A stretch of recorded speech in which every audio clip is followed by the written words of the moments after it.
এই প্রথম প্যারেক মেরেছে কিন্তু এই বিডিআর হত্যাকাণ্ডের মাধ্যমে। সেনাবাহিনীর মনোবল ভঙ্গ করেছে, বিডিআরকে ধ্বংস করেছে। বিডিআর আবার বিডিআর নামে পরিচিত হবে, এটাই চাই। এবং এই বিচারকে, হাসিনার বিচারকে ডিলে করার জন্য বা নস্যাৎ করার জন্য আমরা দেখেছি হাসিনা ঝটিকা মিছিল বা অন্যান্য আগুন সন্ত্রাস এই সমস্ত কার্যক্রম চালিয়েছে। আমাদের সজাগ থাকতে হবে, কোনো ডান বাম মধ্যে ঠ্যাং দুষ্ট চক্র যাতে বিনা ইস্যুকে ইস্যু তৈরি করে যাতে সমাজে কোনো অস্থিরতা তৈরি করতে না পারে। সরকারকে সকল প্রকার চেষ্টা করতে হবে যাতে তাকে ফিরিয়ে আনা যায়। আরো যারা অপরাধী তাদের রায় যাতে কার্যকর হয়। শুধু এখানেই থেমে থাকলে হবে না। জুলাই যোদ্ধায়, জুলাই গণহত্যায় যে অন্যান্য আসামি যারা আছে তাদের বিচারটাও দ্রুতগতিতে করতে হবে এবং যথোপযুক্ত শাস্তি দিতে হবে। আমরা ন্যায় বিচার চাই, কারো ওপর অবিচার হোক এটা কখনোই চাইবো না। আমরা চাই আইনের শাসন প্রতিষ্ঠা পাক, সুশাসন প্রতিষ্ঠা পাক এই দেশে।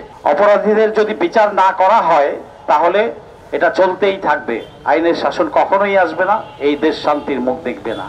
আর সেজন্যই আমরা আইনের প্রতি শ্রদ্ধা রাখতে চাই এবং আইনকে আইনের গতিতে চলতে দিতে হবে এবং যে রায় হয়েছে তা কার্যকরী করতে হবে, বাস্তবায়ন করতে হবে এবং আগামী দিনের যে বিচারগুলো বাকি আছে এগুলা দ্রুত গতিতে এগিয়ে নিয়ে যেতে হবে। পিলখানা হত্যাকাণ্ডের রিপোর্ট জমা হয়েছে। এই কমিশন 11 মাস কষ্ট করেছে, তারা আদ্যপান্ত চেষ্টা করেছে সঠিকভাবে সবকিছু বের করে আনার জন্য। জানি না কতটুকু পেরেছে, বাট আমি আশাবাদী। তাদের পুরো রিপোর্ট এখনো দেখা হয়নি, দেখার সুযোগ হয়নি, শুধু প্রেস ব্রিফিংটা শুনেছি গতকাল রাতে। তো সেই অনুযায়ী বলতে পারি যে তারা যতটুকু বের করেছে এটুকু নিয়ে যেন বিচার কার্যটা শুরু হয় এবং এই রিপোর্টে যদি কোনো কিছু বাদ থাকে বা এর বাইরে থাকে তাহলে বিচার কার্য চলার সময় পরবর্তী তদন্তে যেন বাকিগুলো বেরিয়ে আসে এবং বাকি অপরাধীদেরকেও পাকড়াও করা হয়। হাসিনা ক্ষমতায় আসতে না আসতেই এই বিডিআর হত্যাকাণ্ড শুরু হয়। এটা পরিকল্পিত হত্যাকাণ্ড ছিল, সেটা বোঝাই যায় এবং এটা প্রমাণিত। পরিকল্পিত হত্যাকাণ্ডের জন্য যারা যারা দায়ী তাদের সবাইকে আইনের আওতায় আনতে হবে। এখানে ভারত জড়িত। ভারতকে আন্তর্জাতিক পর্যায়ে তাকে ব্র্যান্ড করতে হবে যে সে দোষী এবং সন্ত্রাসী রাষ্ট্র। এজন্য আন্তর্জাতিক পর্যায়ে যেখানেই যাওয়া দরকার সেই পর্যায়ে সেই জায়গায় যেন যাওয়ার চেষ্টা করা হয় এবং এই সরকারকেই আমি সেটা অনুরোধ জানাচ্ছি। আর এই বিচার কার্যক্রম পরবর্তী সরকার, নির্বাচিত সরকার আসার পরেও এটা চালু থাকতে হবে। আপাতত বিচারের যে বিডিআর হত্যাকাণ্ডের যে রিপোর্টটা পড়ছে এটার বিচার আমরা আশা করি, আমরা সবাই, কারণ এটা একটা জাতীয় ইস্যু। এখানে দল মত নির্বিশেষে সবাইকেই ঐক্যবদ্ধ থাকতে হবে এবং এই প্রথম প্যারেক মেরেছে কিন্তু এই বিডিআর হত্যাকাণ্ডের মাধ্যমে। সেনাবাহিনীর মনোবল ভঙ্গ করেছে, বিডিআরকে ধ্বংস করেছে। বিডিআর আবার বিডিআর নামে পরিচিত হবে, এটাই চাই। এবং এই বিচারকে, হাসিনার বিচারকে ডিলে করার জন্য বা নস্যাৎ করার জন্য আমরা দেখেছি হাসিনা ঝটিকা মিছিল বা অন্যান্য আগুন সন্ত্রাস এই সমস্ত কার্যক্রম চালিয়েছে। আমাদের সজাগ থাকতে হবে, কোনো ডান বাম মধ্যে ঠ্যাং দুষ্ট চক্র যাতে বিনা ইস্যুকে ইস্যু তৈরি করে যাতে সমাজে কোনো অস্থিরতা তৈরি করতে না পারে। কোন রাজনৈতিক দল নয়, বাম বলেন ডাম বলেন মধ্যে ঠ্যাং বলেন, কোনো না। ধরেই নেওয়া হবে যে এই বিচারের যাতে রায় বিচার কার্য শুরু করতে না পারে বিডিআর হত্যা, সেই জন্য তাও বাহানা করেছে। আমি গতকালকে দেখেছি সোশ্যাল মিডিয়াতে কোন বাম সংগঠন কোন কার 54 বছর আগের আবার সেই পুরানো ইস্যু তুলে আনছে। ভিত্তিহীন, এই সমস্ত ভিত্তিহীন ফালতু ইস্যু নিয়ে ইস্যু তৈরি করার চেষ্টা করবে। এটা আমাদের সকলকে এবং মিডিয়া ভাইদেরকে সজাগ থাকতে হবে। এই দুষ্ট চক্রকে আমাদের প্রতিহত করতে হবে। আর যেন কোনো তালবাহানা কেউ না করতে পারে, সার্বভৌমত্ব নিয়ে যেন কোনো তালবাহানা কেউ করতে না পারে, সে ব্যাপারে সজাগ থাকতে হবে। প্রশাসনকে সজাগ থাকতে হবে। আর এই ব্যাপারে আমি আরো বলছি, যেহেতু বিডিআর রিপোর্টটা প্রকাশ পেয়েছে, হাসিনা পালাইছে, 300 এমপি মন্ত্রী পালাইছে, আরো দুষ্ট চক্র তো রয়ে গেছে। যারা এই বিডিআর হত্যাকাণ্ডের সাথে জড়িত ছিল ভিতর বাহিরে, তো ওরা যেন পালাইতে না পারে। স্বরাষ্ট্র উপদেষ্টা সাহেব, এটা কিন্তু আপনার কাজ। স্বরাষ্ট্র উপদেষ্টা সাহেবকে আমি সতর্ক করছি, আমরা গত 15 মাসে দেখেছি এ পালিয়ে যায় ও পালিয়ে যায়, এটা যেন না হয়। কালকের আজকে থেকে এই মুহূর্তে থেকে যদি কেউ পালায়, দেশ ত্যাগ করে, তার দায় দায়িত্ব সম্পূর্ণ আপনার।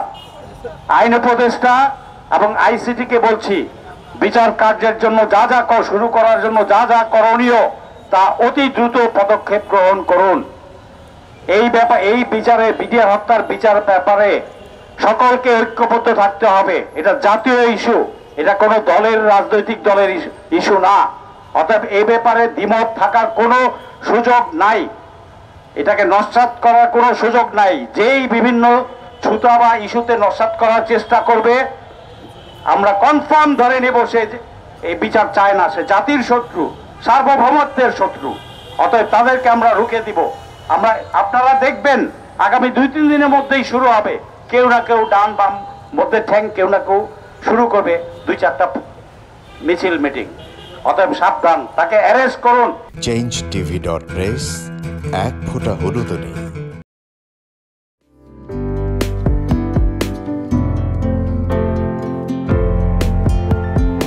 পহেলা জানুয়ারি 2025 ইউটিউব জার্নালিজমের অগ্রদূত changetv.press 6 বছর পেরিয়ে পা রাখলো গর্বিত চেঞ্জ টিভি।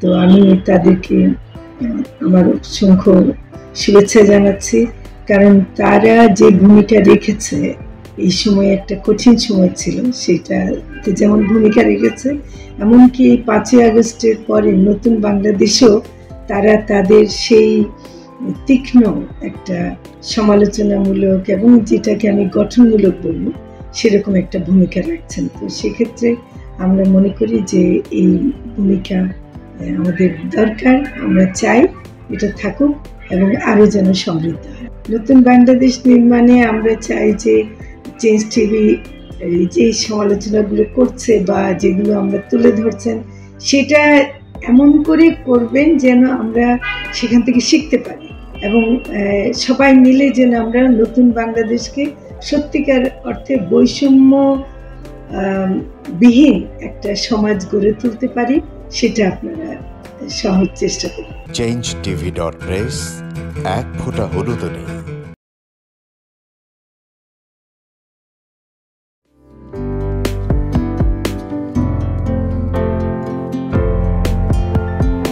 পহেলা জানুয়ারি 2025 ইউটিউব জার্নালিজমের অগ্রদূত changetv.press 6 বছর পেরিয়ে পা রাখলো গর্বিত প্রিয় দর্শক, নতুন বছরের শুভেচ্ছা জানাচ্ছি।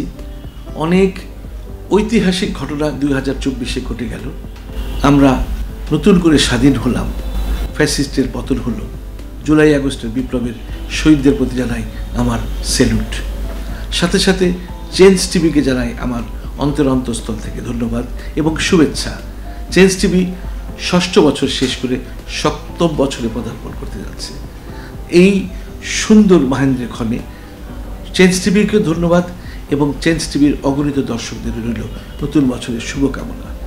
changetv.press, এক ফোঁটা হলুদ নেই।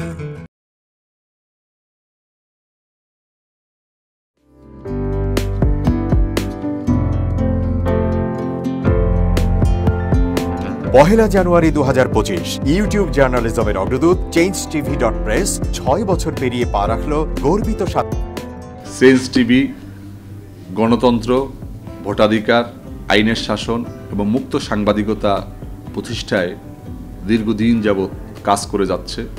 বাংলাদেশের মানুষের জনমত গঠনে এবং একটি সুন্দর বাংলাদেশ বিনির্মাণের লক্ষ্যে তথ্য এবং বস্তুনিষ্ঠ সংবাদ পরিবেশন করে গোটা জাতিকে তাক লাগিয়ে দিয়েছে।